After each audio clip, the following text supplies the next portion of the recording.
Hi, Dr. Tatiana Stray here, and one thing I want to do is talk about what is the definition of a good relationship. And I think this is really important because it touches on a lot of factors, including people's relationship to conflict. So sometimes people might have the idea that not having conflict in a relationship means you have a great relationship because then you don't have to have those discussions. But actually, what that hints to is the fact that you likely are conflict avoidant and you're likely withholding things, and you haven't actually tested the relationship to figure out, can you have the productive conversations needed to solve a problem. From my dissertation and something that I was personally looking at, I really came to understand that relationships are made up of two factors in the workplace. One is the capacity of that relationship, the expertise that it has. And the second component is the ability to withstand difficult conversations. Why that's important, so the capacity and that ability to have those conversations, is because problems will come up, right? So the question is, can the relationship withstand those problems?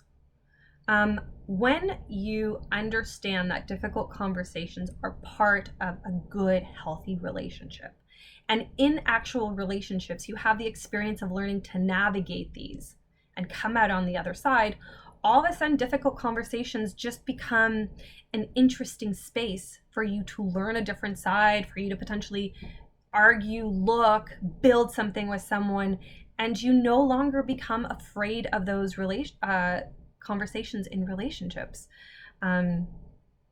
So I invite you to have a slightly different relationship to the idea that good relationships are those that can withstand difficult conversations. And so your job is to learn the tools and techniques to communicate more effectively, to learn how to not get triggered when someone says something that might be a little bit upsetting to you, and how to have patience with people too when they might be having hard days.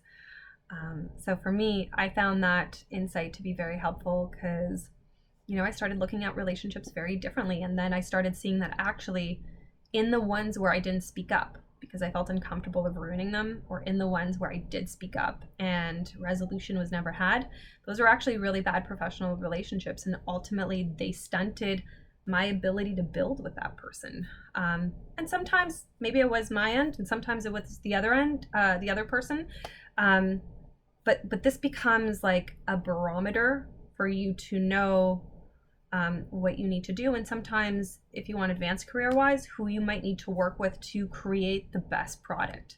It's that person that you can have a difficult conversation, disagree, and at the end of the day, go out and be like, high five, we had an amazing day. So something for you guys to think about.